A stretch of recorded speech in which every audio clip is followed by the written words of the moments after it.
আমি আপনাদের কাছে বলবো, আপনারাই সাথী, অভিজ্ঞতা আপনাদেরও আছে। সেটা হলো 2001-এ নির্বাচনের পরে তৃণমূল কংগ্রেসের জিহাদিরা, জঙ্গিরা পুলিশকে সাথে নিয়ে বিজেপির বুথ লেভেল সংগঠনকে একদম ভেঙে চুরে তছনছ করে দিয়েছিল। টার্গেট কারা ছিলেন?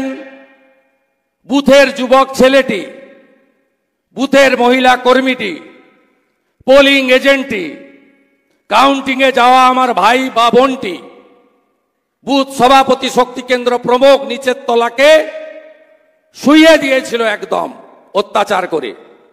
1 লক্ষের বেশি ছেলে পালিয়েছিল বাংলা ছেড়ে। তারপরে ভারতীয় জনতা পার্টি আস্তে আস্তে আস্তে আস্তে আবার পুনরায় রাস্তায় নেমে পঞ্চায়েতে 11,000 আসন পেয়ে সফল নবান্ন অভিযান করে বিধানসভার ভিতরে বাইরে, লোকসভার ভিতরে বাইরে সম্মিলিতভাবে লড়াই করে আমরা 1% ভোট বাড়িয়ে 5,27,000 ভোট বাড়িয়ে 2,33,27,000 ভোট পেয়েছি। কিন্তু আমরা যদি 21টা পেতাম খুশি হতাম। আরামবাগের আসন 6,000 ভোটে আমরা হারব, মেদিনীপুরের আসন 27,000 ভোটে হারব, বাঁকুড়ার আসন 30,000 ভোটে হারব, কোচবিহারের আসন 29,000 ভোটে হারব। আপনিও কল্পনা করতে পারেননি, আমরাও কল্পনা করতে পারেননি। প্রেসের বন্ধুদের সামনে রেখে এখানে চুলচড়া বিশ্লেষণ হবে না। চুলচড়া বিশ্লেষণের দরকার আছে, সে জায়গা আলাদা। আপনি লক্ষ্য করবেন, বিরোধী দলনেতা আমি অর্গানাইজেশনের দায়িত্বে নেই। আমি লোকসভা নির্বাচনের আগে বলুন পরে বলুন, কখনো সংবাদ মাধ্যমের সামনে একটা এমন শব্দ বাক্য প্রয়োগ করি না যাতে ভারতীয় জনতা পার্টির বুথের কর্মীটি, আমাদের ভোটারটি হতাশ হয়। আমি এটা কন্টিনিউ করব। আমি জাতীয়তাবাদী পরিবার থেকে এসেছি। মুকুল রায়ের মতো সব কেড়ে নেওয়ার পরে আমি বিজেপিতে আসিনি, আমি সব ফেলে দিয়ে বিজেপিতে এসেছি। এবং বিজেপি এবং সনাতন ভারতীয় সংস্কৃতি এবং রাষ্ট্রবাদ, এখানেই আমার রিটায়ারমেন্ট হবে, এটুকু আমি আপনাদের কাছে কমিটমেন্ট করতে চাই। অনেক দূরে পৌঁছে গেছি আমরা। আমার সংগঠনের ব্যাপারে যা বক্তব্য ছিল আমি সুনীলজিকে দিল্লিতে গিয়ে বলে এসেছি 1 to 1। উনি আমাকে উনার প্রেসিয়াস 45 মিনিট দিয়েছেন। বাংলাকে কি করে বাঁচাতে হবে, যশস্বী স্বরাষ্ট্রমন্ত্রী অমিত শাহজি তার বাড়িতে আমাকে 45 মিনিট টাইম দিয়েছিলেন, আমি বলে এসেছি। এই যে আমার হাতে কালি দেখছেন না, আমি আজকে বলছি 26-এ আমাকেও ভোট দিতে দেবে না। আমি আপনাকে বলছি তার কারণ আমি হিন্দু। আমার বাড়ির সামনে 50 জন জিহাদি ভোটের দিন বসে থাকবে সকাল থেকে, পুলিশ দর্শকের আসন গ্রহণ করবে। এক্ষুনি যদি আমরা না জাগি, আমরা সায়েন্স সিটিতে বসে আছি তো, 10 কিলোমিটার দূরে ঘটকপুকুর ভাঙড় 4টে হিন্দু অঞ্চল আছে। আমি এবারে ড্রাই জোনে ঘুরেছিলাম ভোটের সময় দেখতে, বাদুড়িয়া, হাড়োয়া, ভাঙড়, ক্যানিং পশ্চিম, যেখানে 1.5 লাখ 2 লাখ ভোটে যেতে ওরা। আমি দেখতে গেছিলাম লোকসভা ভোটের প্রচারে কি হয় ওখানে। 4টে হিন্দু অঞ্চল আছে ভাঙড়ে, 2টো অঞ্চলের কোন হিন্দুকে শকত মোল্লা ভোট দিতে দেয়নি। অনির্বাণ গাঙ্গুলি 29,000 ভোট পেয়েছে, শান্তি হাতি 45,000 ভোট পেয়েছিল। 70,000 হিন্দু বসবাস করে। আরে ওদিকে ভাঙড়ে পরে যাবেন বাসন্তী এক্সপ্রেস হয়ে, ওটা তো ইসলামাবাদ হয়ে গেছে। একটু দূরে বেঙ্গল কেমিক্যালের কাছে যান, মানিকতলা উপনির্বাচন, একটা হিন্দু, আর হিন্দি কথা বললে তো ছেড়ে দেন, ঘর থেকে নামতে দেয়নি। 11টা হাউসিং, একজনকে ভোট দিতে দেয়নি। এপিক নিয়ে ভোট হয়নি, স্লিপে ভোট হয়েছে। আমরা যদি না আটকাতে পারি, পশ্চিমবঙ্গ বিজেপির ক্ষমতায় আসার দরকার নেই, ছিল না। আই এম নট অলসো হারি। আমার ফ্যামিলি ওই ব্রিটিশের আমল থেকে পেয়ে আসছে। ইউনিয়ন বোর্ডের চেয়ারম্যান কেনারাম অধিকারী, বাসুদেবপুর। বিপিন অধিকারী ব্রিটিশের জেলে, 70 সালের পুরো প্রধান শিশির অধিকারী। শুভেন্দু 95 সালের councillor. Shishir Babu 82 MLA,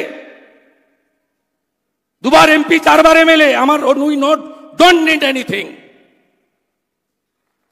we need democracy in Bengal. Bharatvarsha থাকবে না পশ্চিমবঙ্গ। ভয়ঙ্কর অবস্থা। আগে বিজেপি হলে, বিরোধী হলে আটকাতো। লোকসভাতে ডায়মন্ড হারবার, ফলতা, ক্যানিং, ধনেখালি, কেশপুর, জয়পুর, ইন্দাস, পাত্রসায়ার, শীতলকুচি, মিনাকা, হাড়োয়া, বাদুড়িয়া হিন্দু বলে ভোট দিতে দেয়নি। সংখ্যা 50 লাখ। বলবেন কেন্দ্রীয় বাহিনী কি করছিল? ইসিআইয়ের গাইডলাইন পড়েছেন? Election commission of India. কেন্দ্রীয় বাহিনী থাকবে এন্ট্রি পয়েন্টে। এপিক চেক করার পাওয়ার তার হাতে নেই। আমরা পশ্চিমবঙ্গ থেকে আওয়াজ উঠাতে হবে। উপদ্রুত এরিয়া আইন লাগু করে এখানে ভোট করতে হবে। উই ডোন্ট ওয়ান্ট 356 নবান্ন আমরা চাই না। যেদিন ভোটে জিতবো সেদিন ঢুকবো। কে বলেছে পিছনে দরজা দিয়ে ক্ষমতায় আসতে চাই আমরা? আমরা গুন্ডা, জিহাদি, জঙ্গি। ইটার থেকে আনসার গিয়ে রায়গঞ্জে ভোট লুট করলো। চাপড়া নদিয়া থেকে গুন্ডারা এসে রানাঘাটে ভোট লুট করলো। স্বরূপনগর থেকে গুন্ডারা গিয়ে বাদুড়িয়ায় মতুয়া হিন্দুদের ভোট আটকালো। বেলেঘাটার সচিন সিং, রাজু নস্কর গিয়ে মানিকতলা লুট করলো। আমরা উপদ্রুত এরিয়া আইন কার্যকর করে এই গুন্ডাদের ভোটের দিন বাড়িতে তালা চাবি দিয়ে আটকে রাখতে চাই। আর আমরা চাই এপিক কার্ড দেখার পাওয়ার দেওয়া হোক কেন্দ্রীয় বাহিনীকে, ইলেকশন কমিশন। আপনি ভাবলেন ছেড়ে দেব? কাল তো রাজ্যপাল মহোদয়ের কাছে গেছি 100টা ভোটার নিয়ে। হাতে কালি নেই, এপিক কার্ড হাতে আছে। কাল রাতেই রাষ্ট্রপতি মহোদয়কে মেল করেছি, টাইম দিন। পশ্চিমবঙ্গের সংবিধান শেষ করে দিয়েছে। বলতে চাই, we want democracy in Bengal, safe democracy in Bengal, to protect constitution in Bengal. ECI কে আমি এলওপি বলেছি, 5টা লোক নিয়ে যাব, কি হয়েছে বলে আসবো। ওয়েবকাস্টিং, ওয়েবকাস্টিং এর লাইভ অ্যাক্সেস কেন ক্যান্ডিডেটদের দেবেন না? রায়গঞ্জে 371 জন প্রিজাইডিং পোলিং এর নাম আমি প্রকাশ করেছি। আমি ছাপিয়ে দিয়ে দেবো আপনাদের, আমার সোশ্যাল মিডিয়া হ্যান্ডেল দেখে নেবেন। এই জিনিস বদলাতে হবে। ভারতীয় জনতা পার্টির সাংগঠনিক দুর্বলতা, নেতৃত্বের ব্যর্থতা, এসব পরে হবে। मनोहर लाल जी एसें, मनोहर लाल जी स्वागतम, मनोहर लाल जी स्वागतम, मनोहर लाल जी स्वागतम, मनोहर लाल जी आगे बढ़ो, बंगाल आपके साथ है। আমি শেষ করব। আমি বলে দিয়েছি যা বলার। লড়াই চলছে, চলবে। সবাই লড়বেন তো? আগের মতো লড়বো তো? একসাথে লড়বো তো? সবাই মিলে লড়বো, আমরা জিতবো। হিন্দু বাঁচাবো, সংবিধান বাঁচাবো। আর বলবো, আমিও বলেছি রাষ্ট্রবাদী মুসলিম, আপনারাও বলেছেন সবকা সাথ সবকা বিকাশ। আর বলবো না, বলবো जो हमारे साथ हम उनका साथ, जो हमारे साथ, जो हमारे साथ, जो हमारे साथ हम उनका साथ, सबका साथ सबका विकास। बंद करो, नो नीड संख्यालघु मोर्चा। ভালো থাকুন। জয় শ্রীরাম, জয় শ্রীরাম, জয় শ্রীরাম।